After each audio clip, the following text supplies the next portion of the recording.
Our Indigenous science is connected to a very ancient knowledge and teaches us in a meaningful way that we're responsible for the earth. This is my store. Everything that I need to survive for a good, long life is right here. We're still one with the land. We still greatly appreciate and identify with the land here. We've been here a long time. What we do makes a lot of sense for this place.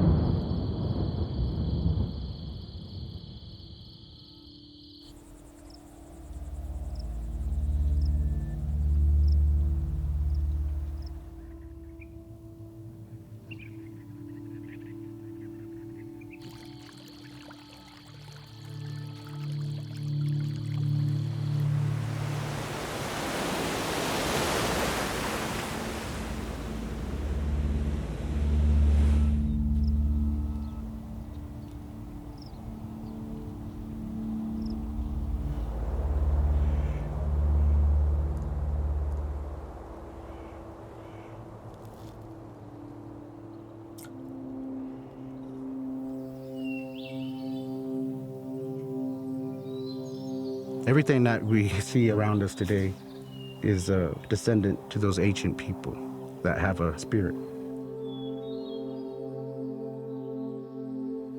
Before the Earth was even here, a couple spirits were going through the galaxies, Quans, the silver fox, and Chamo, the coyote, and they met up with each other. They wanted something. They wanted something which is the earth, and so they sang and prayed and used the power of their mind, and that created the earth.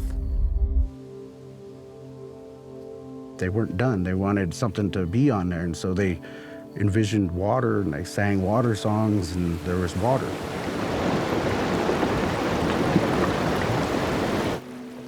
They looked at it, and it's beautiful, but it just needs more. So they did it again, and they thought of creatures and beings, and then they put in the life in the water, all the fish. Well, they looked at it, and they still weren't done because they have all this land. They used the power of their mind, and they created all the beings that live on the land. All the deer, everything that we see here, they created that. And they still weren't done, and so they filled the skies with birds, air. But those things can't help each other, so they created humans. And you can help each and every one of these entities that these beings created. That's our job. Because they can't help each other. They could live there and stuff will get out of whack, but that's our purpose, to keep stuff in balance. And you help all of them.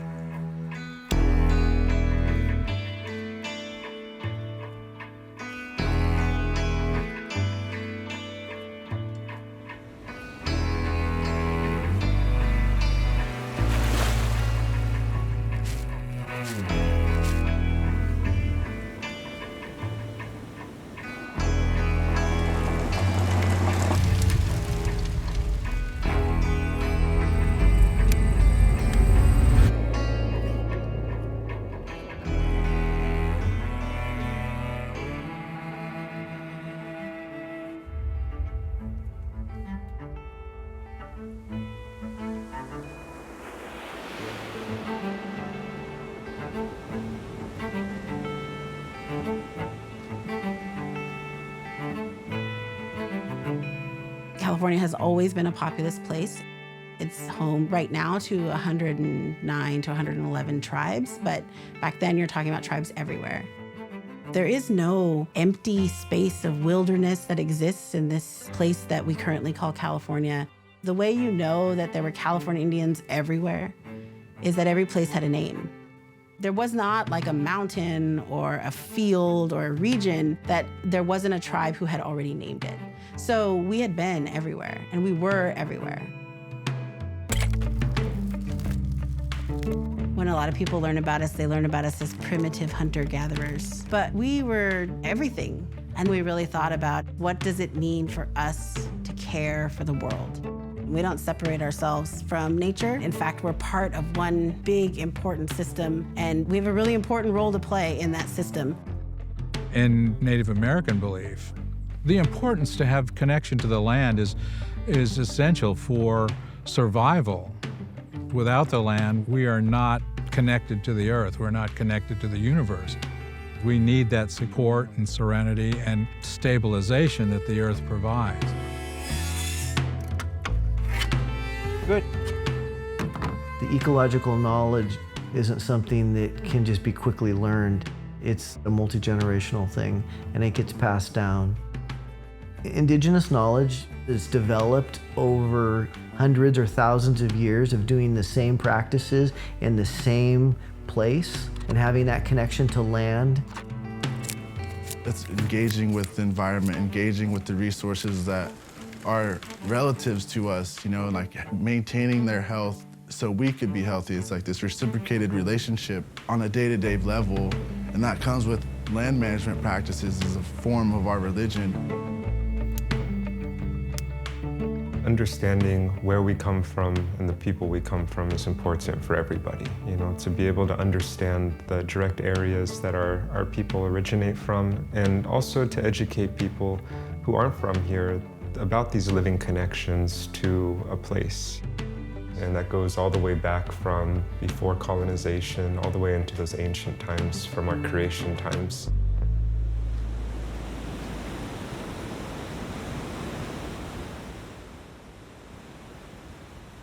Traditional ecological knowledge is understanding that our indigenous science is connected to a very ancient knowledge. Thousands upon thousands of years, if not more, of scientific observation, experiments, and ideas.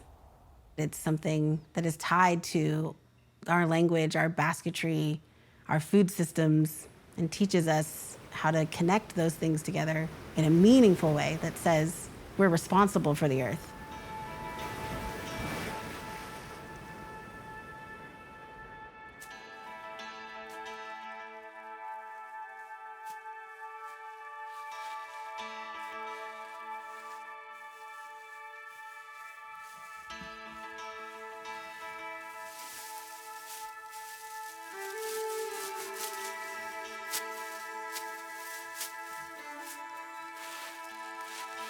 This is what we're looking for.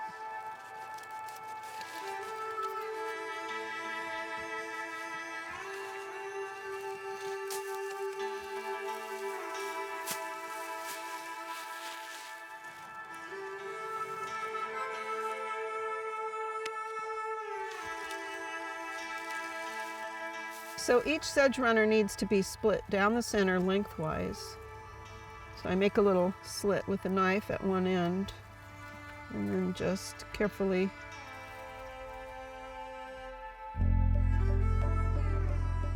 here in Monterey area, land of my ancestors, baskets, as elsewhere in California, were used in practically every aspect of daily life.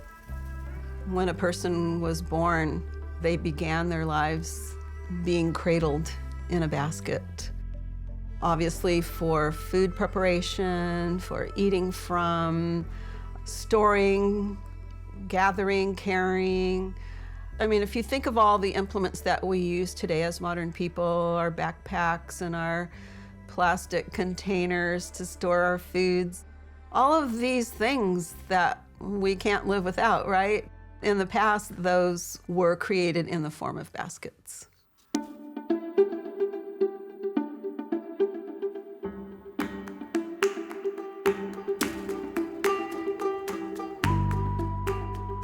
In the times of my ancestors, baskets were absolutely vital. You had to have them. That would have been as important as people going to their daily jobs in this day and age to earn wages, to pay the rent. We have to do those things today, and people of the past had to have those baskets. For me, it became so important to bring them back into the world because I'm driven to bring something back to life. I want to honor our ancestors by doing it their way, because that's what it's all about. It's about the connection with the past, doing things the way they did so that we can carry it on. When we learn about basketry, we don't just learn about the plants that go into the basket, but that what you're putting into it, the life that you're creating by creating that basket, the story that you're going to share with other people, the ways that that basket will be passed on. And when you approach the land, you always say thank you. And that to me is a traditional ecological knowledge that sort of says humans aren't the most important thing on the planet. In fact, we're part of one big important system, and that's what we need to be reminded and really humbled to, I think, for a lot of what we do.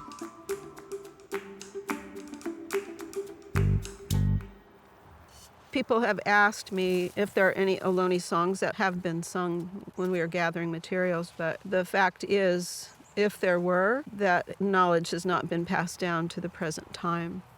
I have actually created my own song using our language that I always sing before I leave, and it is telling the sedges thank you and telling it that the sedges are beautiful and it's a beautiful sedge place, which it is. Shoo-doo-doo, hooey, shoo-doo-doo, hooey, da me-shich, hooey, da shoo-doo-doo, shoo-doo-doo, me-shich, hooey, me-shich, hooey, da tu-good-nut, hooey, da shoo-doo-doo, shoo-doo-doo.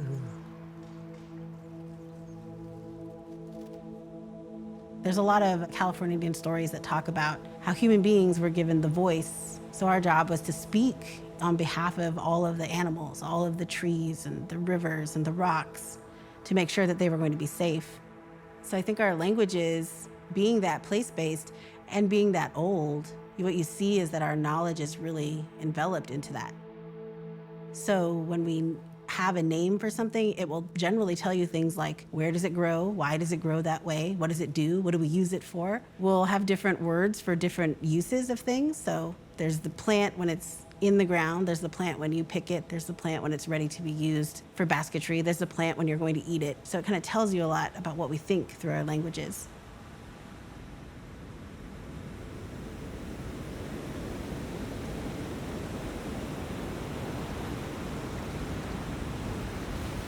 My life work has been in our language.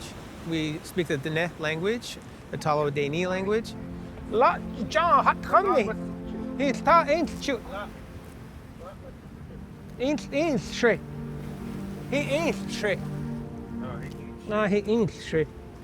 Lot he straight shoot he hat kami. He shoot nesta ut in tama.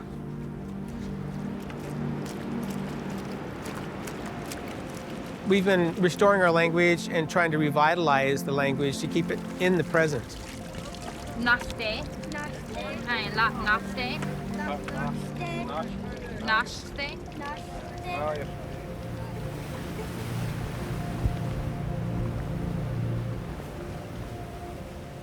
We have a verb for muscling, for example. So when you collect mussels, you rock them loose. You pry them and rock them loose.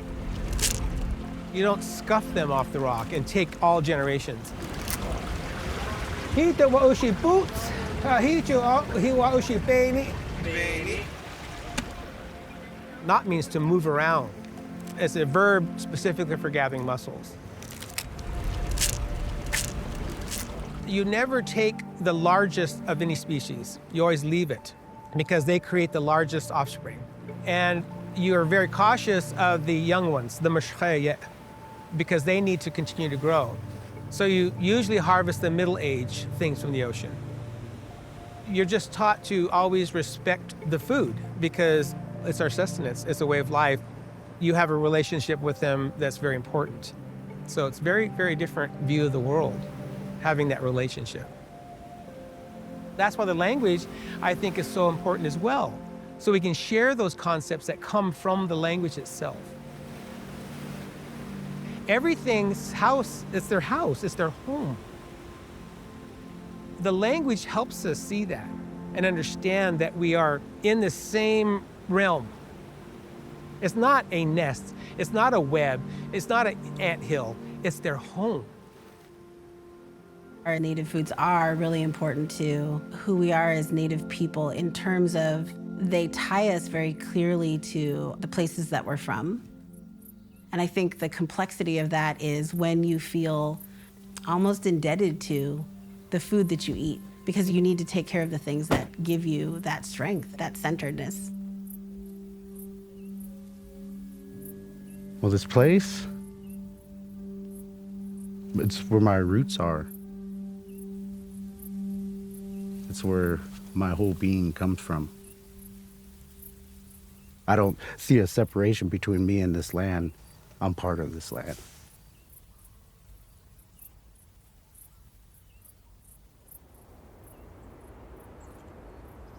I did a coming of age ceremony.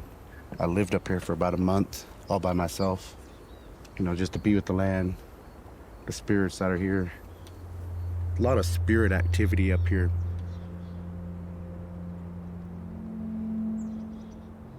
This is my store. Everything that I need to survive for a good long life and all my kids is right here, and so it's meant to be taken in a sustainable way.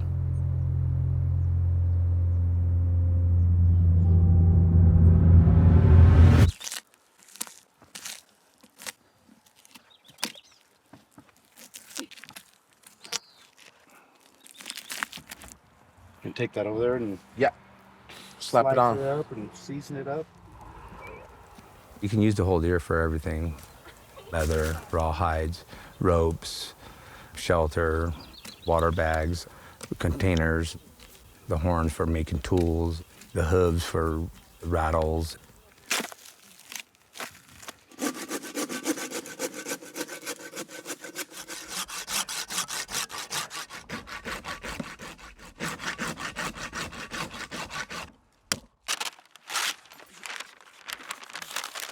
A lot of the old people like the liver and the heart, choice cuts.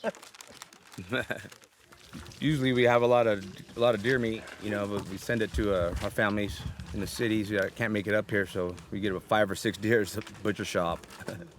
The elders, I'll give that to them, and their face is like, oh, it reminds me of my youth, because they haven't had it in so long, and it makes me feel good. That brings back memories for them.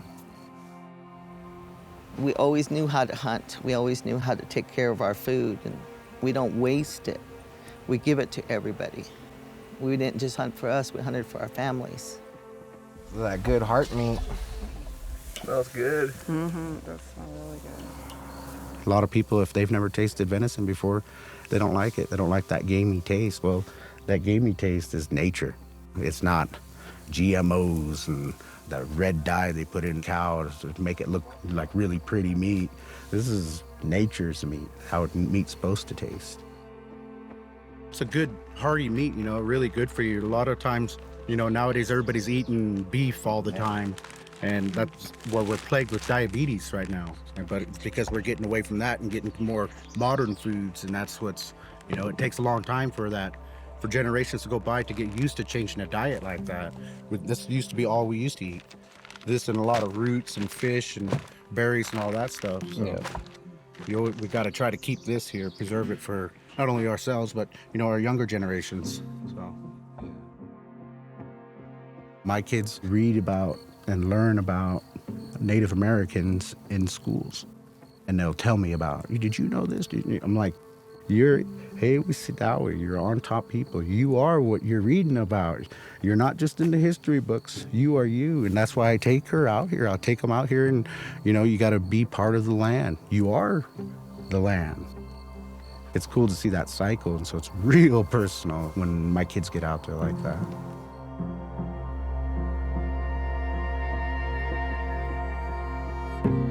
I think there's something really telling about the fact that during colonization, they really came after our food, and they really watched and focused on how we cared for each other through food.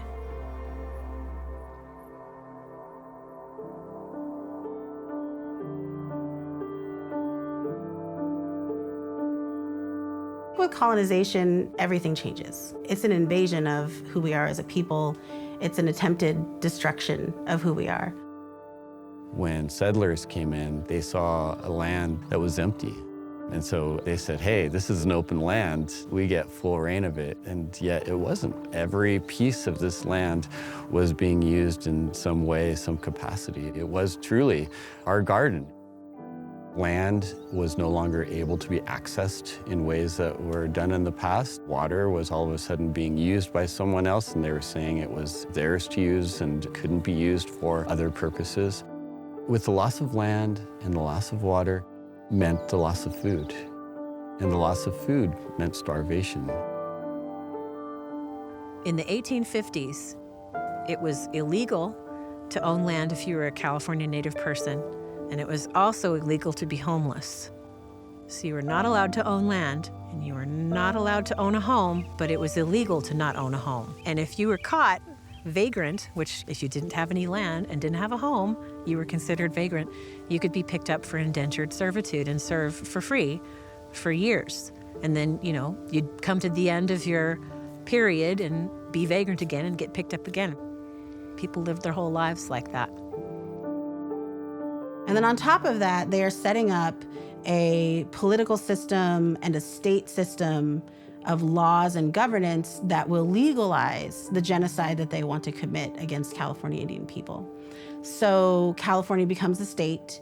One of the first things that it does is it passes a law to instill the volunteer militia. These are mostly men who will register so that they can hunt Indian people and kill them and get money for their scalps and heads. When you look at advertisements, what you see is that they're advertising them at things like $5 a head and 25 cents per scalp. The first year that they do this, the state of California says that it has paid $1 million for killing Indian people. The second year they do it, it's $1 million. Between around the 1700s to the 1900s, they know that our population was reduced by 90%. So you're talking about a massive scale of genocide.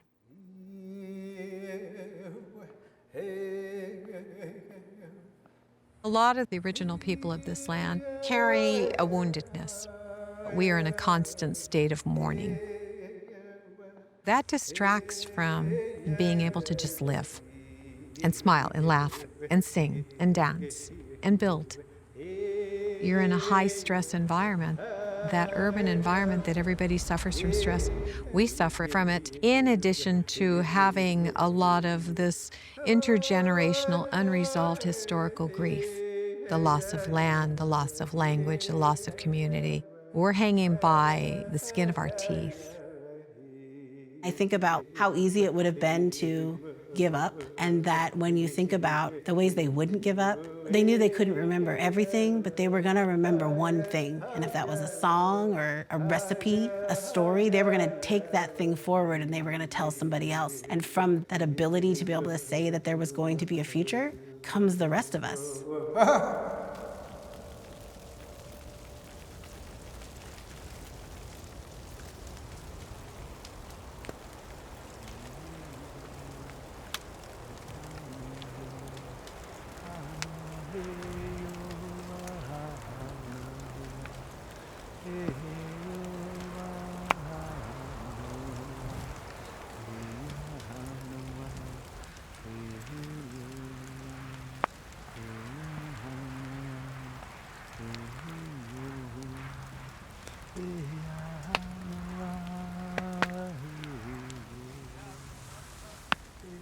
This is our weekly sweat process for our men's sweat. It's about purification. We come down and take care of ourselves. It's about the unity of the group, about coming together and maintaining our sobriety. So living a clean and sober life. It's kind of like traditional clinical work because it's a safe place to come. It's a place where you can process anything, any problems that you have going on. You have support. We pray together, sing our songs, and, lift each other up. Yeah. Support people and then be supported by, the fellas that are in there. And, yeah, it's nice. I really enjoy it. As an addict in recovery, there ain't no better feeling to come and participate in something like this one day at a time. That's all I can do is one day at a time. A few more hours and I'll have another day down. clean and sober. Feels good to feel good.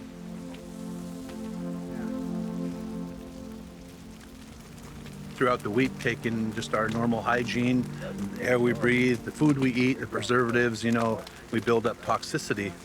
And so when we go into the lodge, we're able to purge that and purify. When our pores open up and push that stuff out.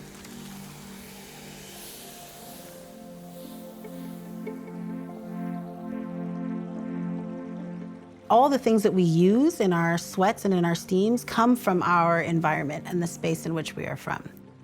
You use water from the river or the streams. You use rocks from the places that you are from. You are taking in the herbs, you are taking in the water, you are taking in the things around you. They're becoming a part of you.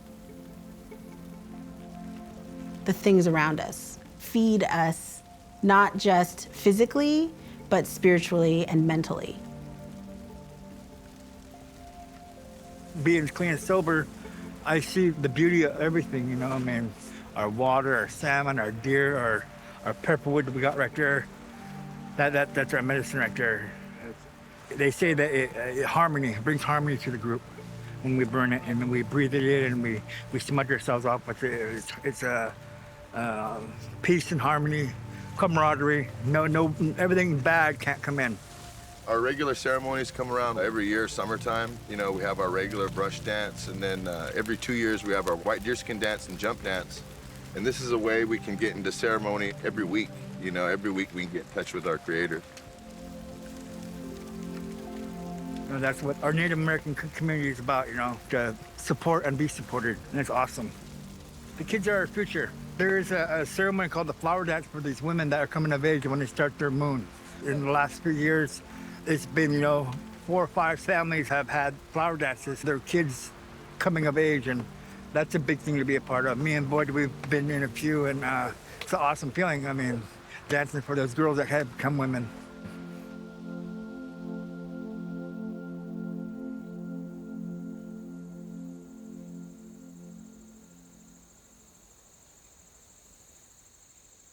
There's a number of things today that I am preparing for a ceremony. There's some regalia that we're going to be making with maple bark. That's a lohkia, which would be a bark skirt.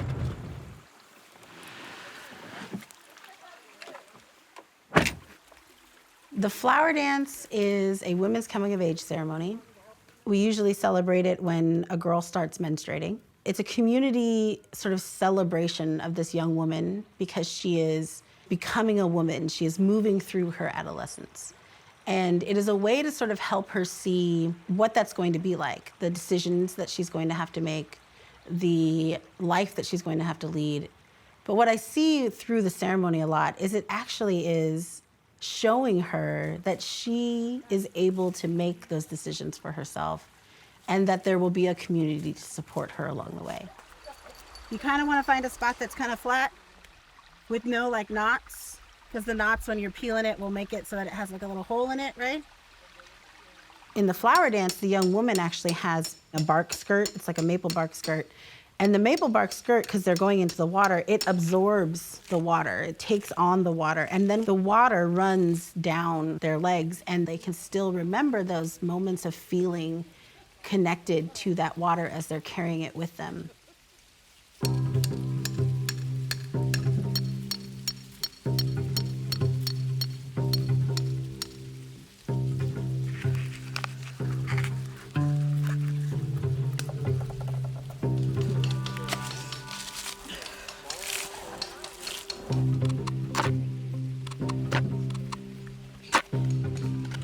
So what you're after is this inner cambrium. Yeah.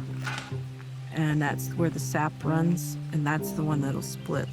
And it's smooth too, because if you're gonna wear these, it's not gonna be scratchy. And then it just breaks down just like this. Wow. And so you can actually get a dress done if you have all the bark laying in front of you. You could do it in a day. During adolescence, a young girl's self-esteem plummets. This is not just for Native girls, it's for any girl. And so that's a study that's been done. They've also done studies that show you can actually combat this lowering of self-esteem among young women just by sharing positive stories of adolescence and menstruation with them. That's what a flower dance is. It's bringing these girls together for people to talk to them and tell them about what a wonderful moment of their life this actually is, and all the things they can look forward to, and all the ways that people are going to be there to support them. With this particular ceremony too, that it's not just about this one young woman, although that's important because she is the reason why we are coming together. But what's happening in that regard is it asks her family to come together. It asks then her community to come together, and they have to address certain things that have been happening, and so it just reverberates out. I think our ceremonies were always that way. They were always spaces that asked us to think about our role, our relationship with each other, our relationship with the earth, our relationship with everything.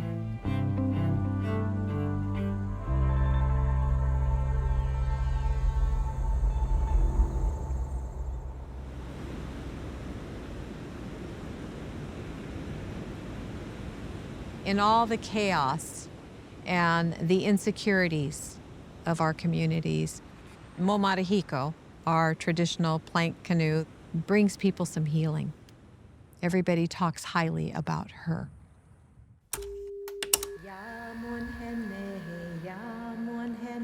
Momat, ocean, ahiko, wind, ahiken, breath. She came to me in a dream a long time ago.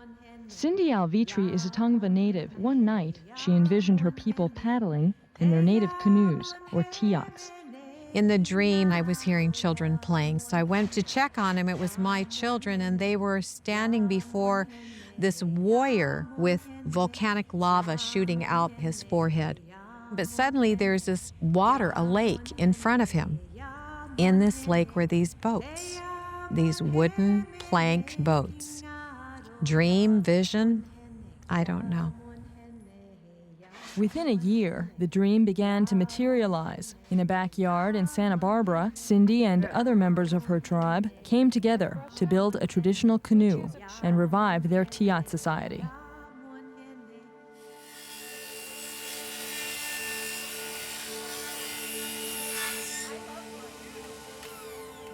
The Tiat Society is a group of people that are reconnecting with the ocean, reconnecting with what our ancestors did, trying to educate people that we're still here. So we are building the baby Tiat for the Natural History Museum. This is a little baby version of what our ocean vessel is. Whether you're Tongva, Chumash, or a Hashiman like myself, everybody is working together as one big community so that, people who go to the museum can actually see it and find out more about it, because we know that we built boats, but other people have no idea. When we started building this baby Tiat, there have been many steps, and each of them has brought their own teaching from a different people. I had the blessing of actually being in the original group that went to go ask the people of Karuk country if we could have some of their redwood. It wasn't that we went to Home Depot or Lowe's or some hardware store to just pick up pieces of plywood. It was literally going and asking an individual who this was his life's work to be able to get these redwoods. Everything is a relationship. When you're building those boats, it's all a relationship that you establish with that boat. The same way that she is the breath of the ocean, she's also the breath of our community. She is the life of our community. She's brought us together. This one, we need to cut it like we did before. Okay. When I push it, just steady it like that. Steady it, steady it, steady it, steady it. Our canoe master is Marcus Lopez. He's Chumash. Without his knowledge and his direction, we can't do it. We have my uncle Craig Torres, who is teaching us how to do cordage and learning the patience it takes to see. It has to be consistent all the way through. We're building it at Heidi Lucero's house. She's a Hachimem. Why? Because she has the space, but also she has a particular knowledge and a talent that is contributing to that, and that's her work with the inlay for the abalone. We also have people who are not even from California. We have Sam Dennison, who is Dene, And he's bringing all his knowledge of knowing how to be an engineer, how to use the tools. It's not just a hammer and a chisel anymore. It's not just stones and a mallet anymore. Raise it up, raise it up, raise it up, okay. And of course, my aunties coming and bringing food, them learning. Myself coming and bringing food and myself learning. We're gonna put the plank right on top of here, right? See. Just hold it and just kind of lean into that, right, with your hands, your hips, or whatever, right? Ready, go! Okay. It doesn't matter if you don't know anything other than how to hammer a hammer. It doesn't matter if you don't know anything other than how to cook some food. It doesn't matter if you don't know anything other than how to sing. As long as you come together as a community and you give that little bit of what you learn to be able to make this baby Tiat being born, you're still giving something of yourself and you're still learning from other people as well. So it's creating that community. There's a lot of resilience in Native people and perseverance, but also I think it was guidance from higher power to allow the knowledge to save us by living off the land, by living with the land and being one with nature. I'm sort of putting this into a modern context because we're still doing that. We're still one with the land. We still greatly appreciate and identify with the land here. It means a lot to us and it fortifies our resistance and resilience to climate change.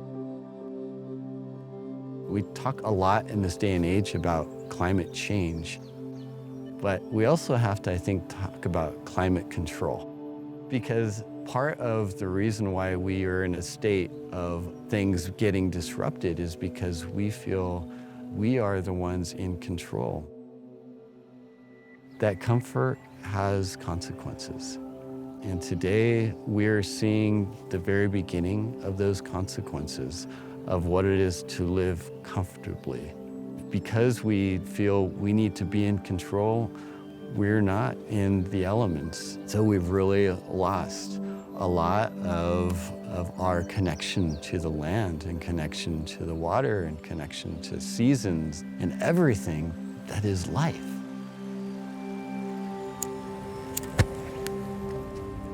History cannot repeat itself. The federal government, the dominant culture, needs to give something back to the people where that knowledge harbors. That is our medicine. That is our way of life. We are sharing our medicine with the rest of the world because we are world renewal people. We believe in that with all of our hearts, all of our knowledge. We believe that this world can be fixed. But it's time to start listening to Indigenous people around the world.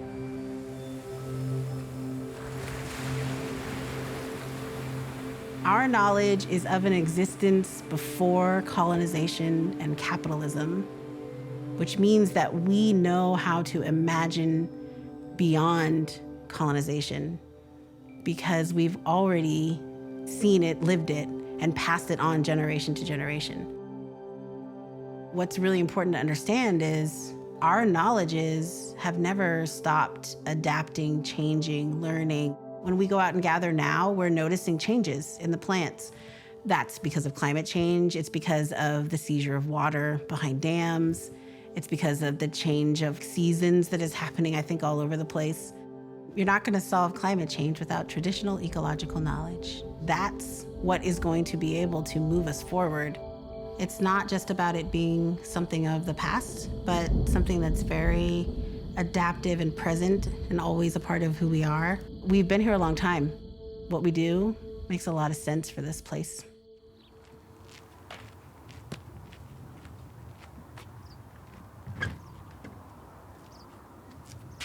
I can open this up. It's coming back from being exhibit in LA. They don't skip on packing material.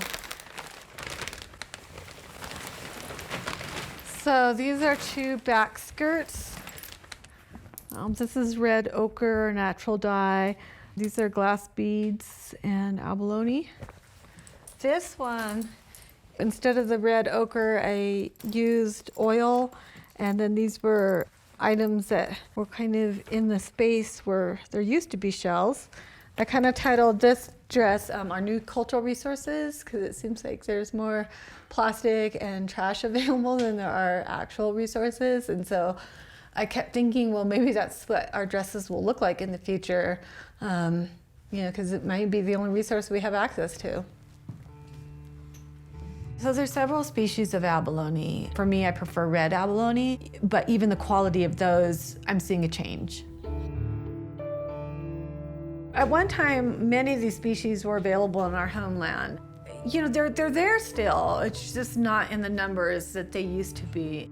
Hopefully someday, future generations, they'll be restored to the levels that they once were. But right now, it's scary. It is, it's scary to think that in your lifetime that, a species could disappear.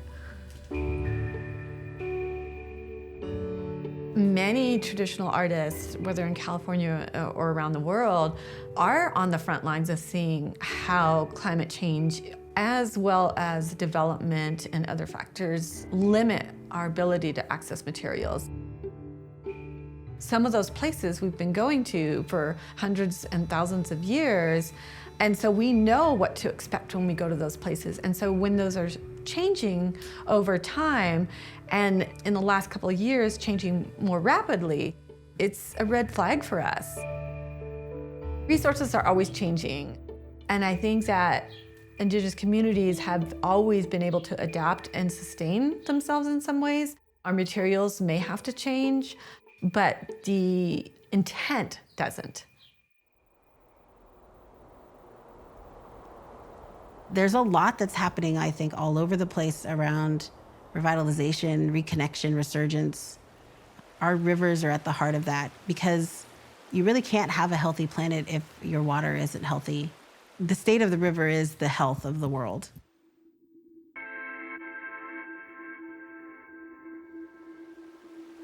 I come from Kaduk, HOOPA, and Yurok people of Northwest California. A cultural thread amongst those three people is the river and the fish.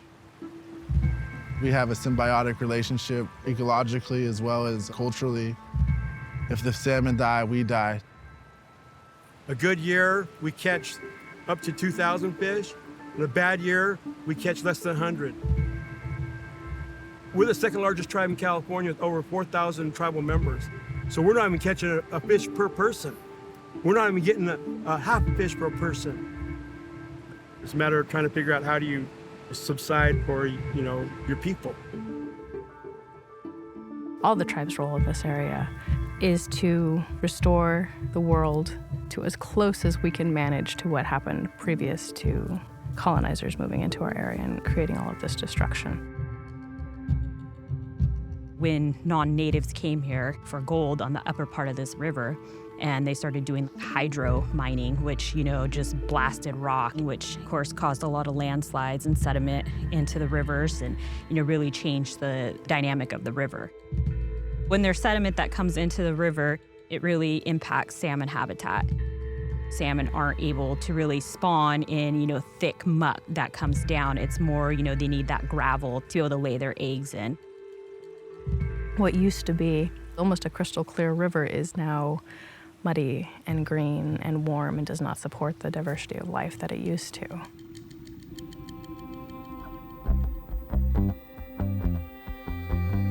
It's actually amazing in a lot of ways, that we even have any salmon left, because human beings are just throwing so many things at them.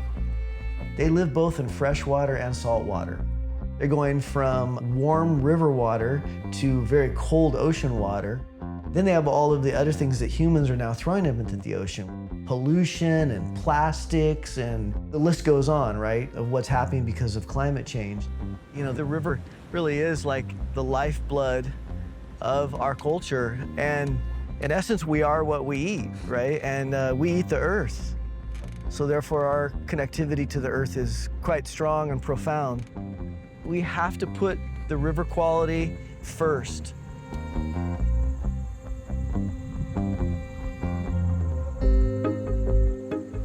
The Trinity River is the largest tributary to the Klamath River. And from a fisheries perspective, the Trinity is super valuable. The Yurok tribe, along with the HOOPA Valley tribe, co-managing with federal agencies as part of the Trinity River Restoration Program. It's a 40-mile reach of river restoring various aspects of the Trinity from the degradation of anthropogenic influence over time, everything from mining era in the 1800s to water diversion to the Central Valley. This isn't our ancestral land, but this is where our fish come from. The river can no longer meander. Now it's just like a ditch. That's what we come here to do, try to change it back to the way it was. This is all rock that we processed from the mining tailings. The tailings are an artifact of the bucket dredge mining. Essentially, all the gravel and sediment that got processed on a conveyor belt to remove the gold, no amount of river power can scour them or remove them. They need to be manually removed. This isn't the way it was. This should be grassy meadows with fingers and boiling with fish up here. And with us stepping in and fixing things, the population should be stronger. It's theory, we'll see. We're gonna change our life back to something that's more traditional and allow our people to be healthy again. Our viewpoint is that we're part of nature and we're synchronized with nature. And our language and our culture and our food all evolve synchronously, not independently. And when you remove one of those from the equation, like with all of the problems with our river and the dying off of our salmon, when you remove one of those legs of the triangle, it greatly affects the other ones. So our language is affected, our culture is affected. At the core of tribal sovereignty is food sovereignty. Food is an extremely important part of any culture, and especially a culture that's survived on the same food products for tens of thousands of years. We've evolved to eat this food.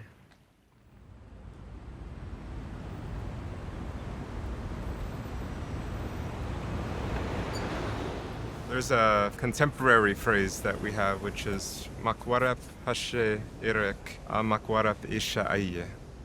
Ground turned to stone, but the world is still alive. You know, we're in the midst of all this urbanity. We got to make sense of our world. And it is urban. The ground is stone. And no matter what, you know, you can never separate us from this place either. We're doing what we can, you know, with what we have available. And so sometimes that means creating a cafe space in the back of a bookstore. I think the smoker can go back there. That reclaimed table can go right down here. Louis and myself started Mak Amham, which in Chochenyo language, it means our food. It's an organization that we started in order to return our traditional Ohlone foods to our families who haven't experienced them in at least 2 generations. Every other culture is represented in their cuisine here in the Bay Area. It's important that Ohlone foods are also in that space. By having Ohlone foods here today, it makes it inarguable that we are here. This is the charishmin. This is an herb that we make into a tea. It's that quintessential taste of home.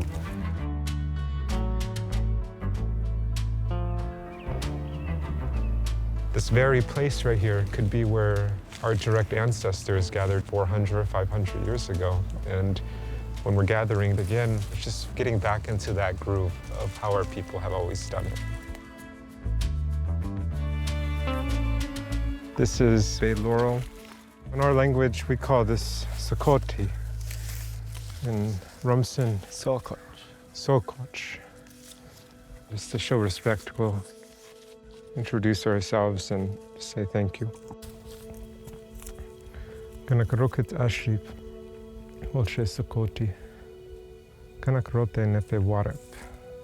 At Ekmaknane Rote Nomo Aye. Kanakalkin at Saknan Taresh. Makin Hoyo te Amma. Tamak Suyakma. Suyakma Tamak Warep Aye. Makis Horshe Makinan at Makin Rocket Ashri Porsche Sokoti.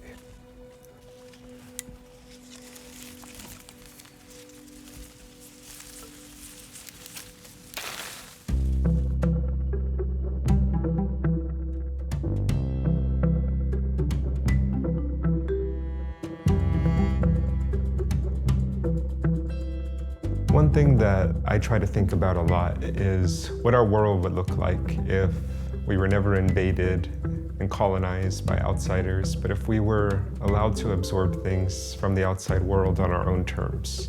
You know, for me, I think that our contemporary foods that we're making are foods that our people would recognize because they're rooted in everything that's traditional. We don't cook with anything that wasn't here in those pre-contact days. In the fall, when acorns come, we gather and prepare those for the coming year. That is a sustainable food source that lasts all year long. In the springtime, when the greens come up, those are so good for you. They're so cleansing. Especially after a long winter, they clean your body and they get you ready for the coming year. When the seeds come, those are so full of energy. The berries and all the sugars and the antioxidants that are in those that come in summer, they fuel you for the summer. And then in the fall, when the mushrooms come and the root vegetables are ready, those are dense and they give you everything that you need to get ready for another winter. So every part of that and every part of staying in season with your foods, with what's happening with the land, with the weather, it puts you in tune with what's happening in the natural world. There is always room for creativity, but we also know that there's rules that we have to follow too. With those rules, that means that, you know, we have to be steadfast in making sure that we don't change things too much, because otherwise that changes the nature of what our food is.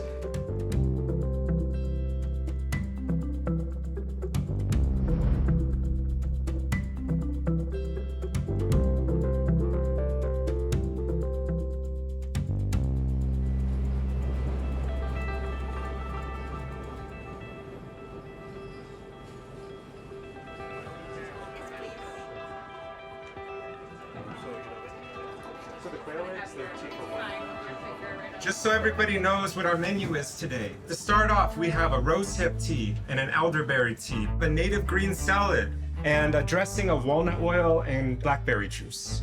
We have soft-boiled quail eggs, acorn soup, one of them with wildflower honey, one of them is left unsweetened, acorn flour brownies. We have venison that's currently being smoked with bay laurel and bay salt from San Francisco Bay shoreline. So akoit, welcome. Ne samakama. Now let's eat.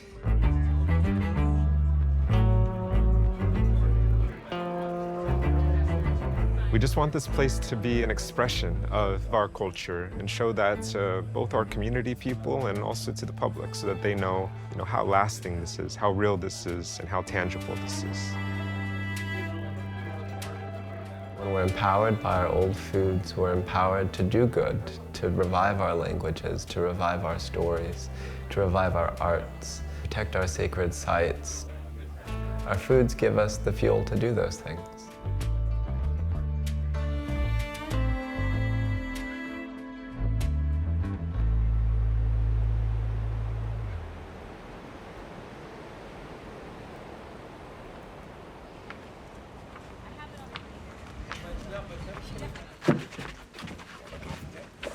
Where's that tree? Down, steady, steady. Okay, down. Woo! Woo!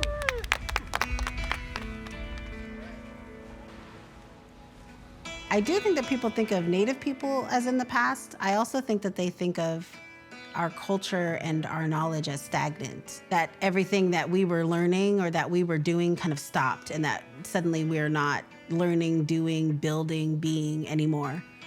But I think every California Indian tribe that I have ever looked into had a lot of resilience, no matter what. And they all found their own ways to disrupt and interrupt and liberate themselves from what was going on during colonization. I think that's such an inherent part of being an Indigenous person. You take the tools of colonization, right? You take all these things that you have to work with now, and then you use those things that colonization has given you, and then bring it back to our traditions, meaning we grow our own basketry material. We advocate for ourselves through policy decisions.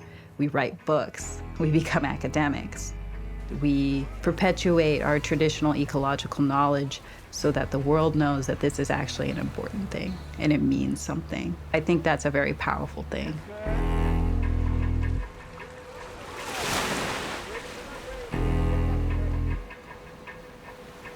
If people are still thinking about us in the past, they should remember that much of the knowledge that we have today is really based on Indigenous knowledge. Much of the food we have today is really based on Indigenous foods.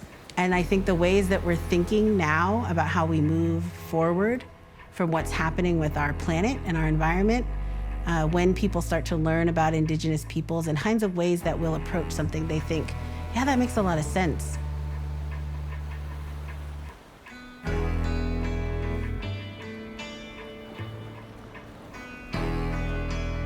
What we're going to see is that the land almost like wakes up.